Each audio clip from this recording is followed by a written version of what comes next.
America నుండి ఇండియాకి డబ్బులు పంపాలంటే ఇప్పటికీ ఆ పాత పద్ధతులేనా? అందుకే వచ్చేసింది మైపర్సు. Download now.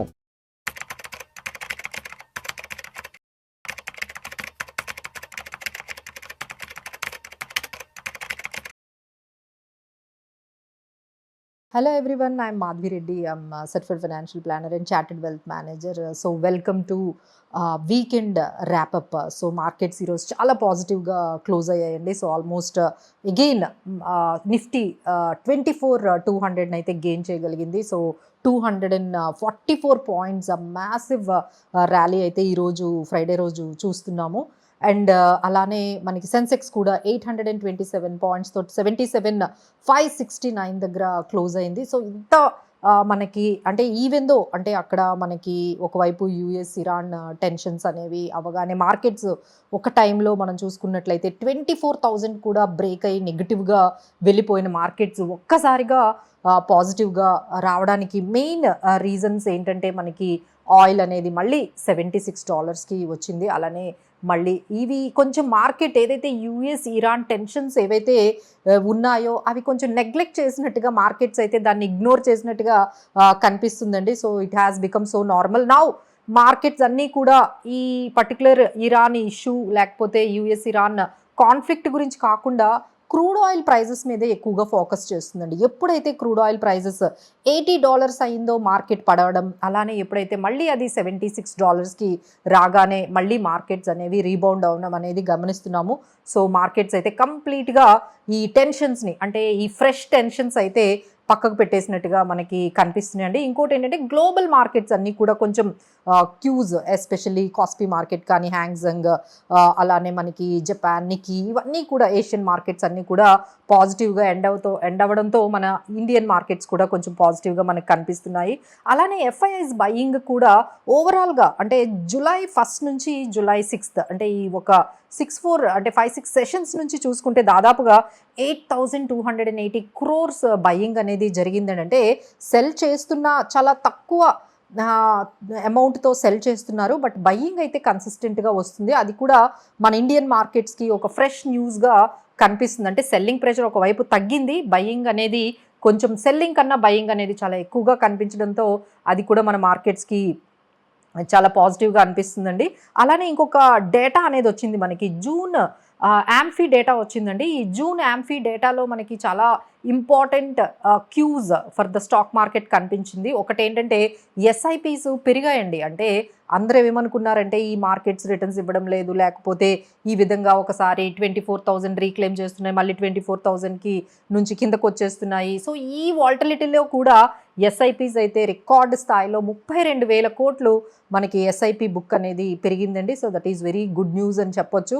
అలానే ఈక్విటీ ఫ్లోస్ కూడా చాలా పెరిగాయండి. అంటే 22,000 crores మేలో ఉంటే జూన్లో దాదాపుగా 29,000 crores మనకి ఈక్విటీలో ఇన్ఫ్లోస్ వస్తున్నాయి. అంటే మార్కెట్ ఇంత వాల్టిలిటీ ఉన్నా సో ఇన్వెస్టర్స్ మాత్రం ఈ mid caps, small caps, large క్యాప్స్లో అన్నిటిలో కూడా చాలా వరకు వాళ్ళు పంప్ చేస్తూనే ఉన్నారు మనీని. సో ఇది మనకి చాలా రెసిలియంట్గా ఈ మన పాజిటివ్గా మార్కెట్స్ని ఈ ఎస్ఐపి బుక్ అనేది అంటే దాదాపుగా ఈ పర్టికులర్ వాల్టిలిటీలో కూడా 32,000 కోట్ల ఎస్ఐపి అనేది ఎవ్రీ మంత్ జరుగుతుందంటే అది మార్కెట్స్కి చాలా పాజిటివ్గా మనకి కనిపిస్తుందండి.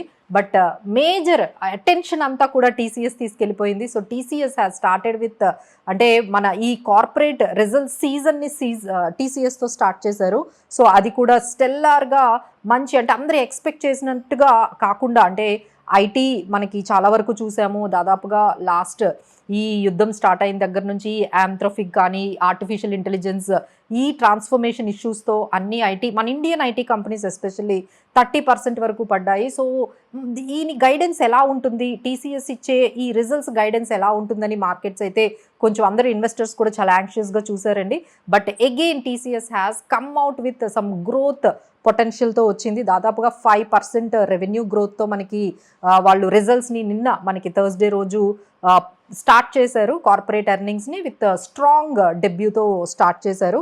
సో అది కూడా మనకి కొంచెం మార్కెట్లో ఆల్మోస్ట్ ఈ ఐటీ స్టాక్స్ నుంచి కొంచెం పాజిటివిటీ ఈ ర్యాలీలో ఏదైతే ఈ రోజు చూస్తున్న ఈ ర్యాలీలో ఐటీ స్టాక్స్ కూడా కొంచెం పాజిటివ్గా రావడంతో మనకి అంటే వాళ్ళ బుక్ కూడా అంటే టీసీఎస్ ఆర్డర్ బుక్ కూడా 1.95 బిలియన్ అనేది ఆర్డర్ బుక్ ఉందండి. So that is showing the growth and the potential of the TCS. So ఎందుకంటే ఈ టీసీఎస్ గైడెన్స్ మిగతా ఐటీ కంపెనీస్ మీద కూడా ఆ ఇంపాక్ట్ అనేది ఉంటుంది. సో ఎప్పుడైతే టీసీఎస్ ఈ విధంగా గ్రోత్ పొటెన్షియల్ గైడెన్స్ కానీ లేకపోతే ఆర్డర్ బుక్ కానీ ఇంత స్ట్రాంగ్గా చూపించిందో సో మిగతా ఐటీ కంపెనీస్ కూడా అది పాజిటివ్గా మనకు కనిపిస్తుందండి. So these are all major reasons. అంటే ఎఫ్ఐఐస్ బయింగ్, క్రూడ్ ఆయిల్ తగ్గడము, అలానే టీసీఎస్ స్ట్రాంగ్ కార్పొరేట్ రిజల్ట్స్తో రావడంతో మార్కెట్స్ ఆల్మోస్ట్ ఇప్పుడు మనకి 24,206 అంటే ఇప్పుడు మనకి సపోర్ట్ లెవెల్స్ చూసుకుంటే 24,000 దగ్గర అయితే స్ట్రాంగ్ సపోర్ట్ అయితే మనకి కనిపిస్తుందండి. ఒకవేళ 24,000 బ్రేక్ అయినా 23,800 రాగానే చాలా బయింగ్ అనేది మనకి సపోర్ట్ అనేది కనిపిస్తుంది. వేరాజ్ ద రెసిస్టెన్స్ లెవెల్స్ అయితే మనకి 24,500 లాస్ట్ టైం మనం చూసాము. సో 500, 550 రాగానే కొంచెం సెల్లింగ్ ప్రెషర్ అయితే కనిపిస్తుంది. బట్ ఓవరాల్గా మార్కెట్లో బయింగ్ అనేది అయితే ప్రతి లెవెల్లో కూడా ఇమ్మీడియట్ బయింగ్ అనేది కనిపిస్తుంది, సపోర్ట్ అయితే కనిపిస్తుంది. So we need to keep buying every opportunity. అంటే ఎవ్రీ ఫాల్ అంటే ట్రంప్ మనకి చాలా ఆపర్చునిటీస్ ఇస్తున్నట్టుగా కనిపిస్తుందండి. ఎందుకంటే వీకెండ్స్ అంతా కూడా యుద్ధం యుద్ధం యుద్ధం అంటూ ఆయన మేము స్టార్ట్ చేస్తున్నాము, స్ట్రైక్స్ అంటున్నారు. వీకెండ్కి వచ్చేటప్పటికి ఆ ఇంటెన్సిటీ తగ్గిపోయి మళ్ళీ పీస్ అంటున్నారు. సో పీస్ డీలు, అగ్రిమెంట్స్ అన్నీ కూడా వీకెండ్ రాగానే ఆయన పీస్ గురించి, అగ్రిమెంట్స్ గురించి మాట్లాడుతున్నారు. ఇక మండే స్టార్ట్ అవ్వగానే ఆయన మళ్ళీ స్ట్రైక్స్ అని ఇవన్నీ. సో ఇదంతా కూడా మార్కెట్స్ గమనిస్తూ ఉన్నాయండి. So finally markets have ignored this product, అంటే this kind of statements. So ఇప్పుడు అంతా కూడా మన ఇండియన్ మార్కెట్స్ ఎస్పెషల్లీ చూసేది ఒకటేనండి, that is crude oil prices. But not at all giving any kind of importance to the US Iran issue. ఏమవుతుంది, వాళ్ళ మధ్య ఎలాంటి స్ట్రైక్స్ జరుగుతున్నాయనే వాటి గురించి అయితే మార్కెట్ అయితే ఖచ్చితంగా పక్కన పెట్టేసిందని మనం చెప్పొచ్చు.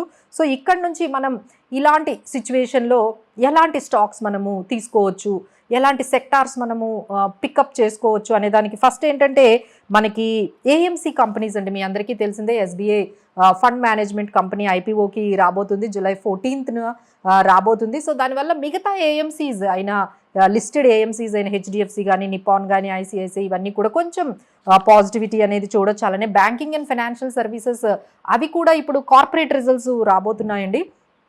సో ఈ కార్పొరేట్ రిజల్ట్స్లో కూడా బ్యాంకింగ్ అండ్ ఫైనాన్స్ అనేది ఎస్పెషల్లీ ప్రైవేట్ కంపెనీస్ కొంచెం మంచి గ్రోత్ అనేది చూపించే అవకాశం కనిపిస్తుంది. కాబట్టి మీరు బ్యాంకింగ్ అండ్ ఫైనాన్సెస్ సర్వీసెస్ ఈ సెక్టార్ మీద కూడా మీరు కాన్సన్ట్రేట్ చేయొచ్చు. అలానే డిఫెన్స్ లైక్ హెచ్ఏఎల్ కానీ, బిఈఎల్ ఇలాంటి defence sectors and health care and pharma, IT కొంచెం మోడరేట్గానే ఉందండి ఇప్పుడు. బట్ లాంగ్ టర్మ్గా మీరు ఏమైనా ఐటీలోకి కొంచెం ఎంటర్ అవ్వాలి అంటే now you slowly can invest in to the IT companies. కొంచెం వాళ్ళ గ్రోత్ పొటెన్షియల్ కానీ ఈ Q1 ఏవైతే క్వార్టర్లీ రిజల్ట్స్ అప్డేట్ చూసుకుంటూ మీరు ఏమైనా ఐటీలో లాంగ్ టర్మ్ వ్యూతో ఎంటర్ అవ్వాలి అంటే so this is the right time అని మనం చెప్పొచ్చు. అలానే క్యాపిటల్ గూడ్స్, ఇన్ఫ్రాస్ట్రక్చర్ స్పేస్ కూడా, ఎల్ఎన్టీ ఇవన్నీ కూడా మనకి పాజిటివ్గా కనిపిస్తున్నాయండి. సో నెక్స్ట్ వీక్ అయితే మళ్ళీ మనం చూస్తున్నట్లయితే ఎస్పెషల్లీ మొత్తం ఫోకస్ అంతా కూడా కార్పొరేట్ రిజల్ట్స్ మీదే ఉంటుందండి. సో నెక్స్ట్ మనకి ఈ రోజు కానీ రేపు కానీ ఈ వీకెండ్లో మంచి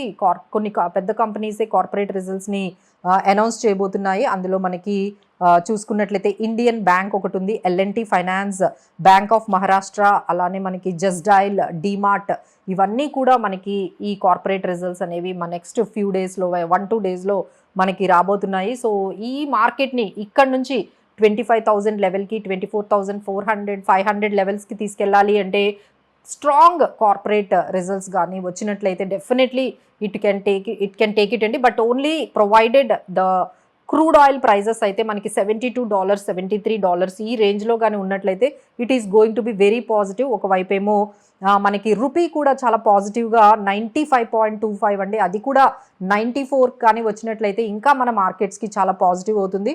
సో మార్కెట్లో ఈ విధంగా మనకి రూపీ కూడా చాలా స్ట్రాంగ్గా, అలానే మనకి ఎగెనిస్ట్ క్రూడ్ ఆయిల్ కూడా $72-73 విత్ కార్పొరేట్ పాజిటివ్ రిజల్ట్స్ కానీ ఉన్నట్లయితే we can surely see in the next వీక్లోనే మనము కొంచెం పాజిటివ్గా మార్కెట్స్ చూడొచ్చండి. But anyhow we can't say about the Trump ఎప్పుడు ఏం చేస్తారో తెలియదు కాబట్టి సో అదొక్కటే కాషియస్గా మనము వాచ్ చేస్తూ ఉండాలి.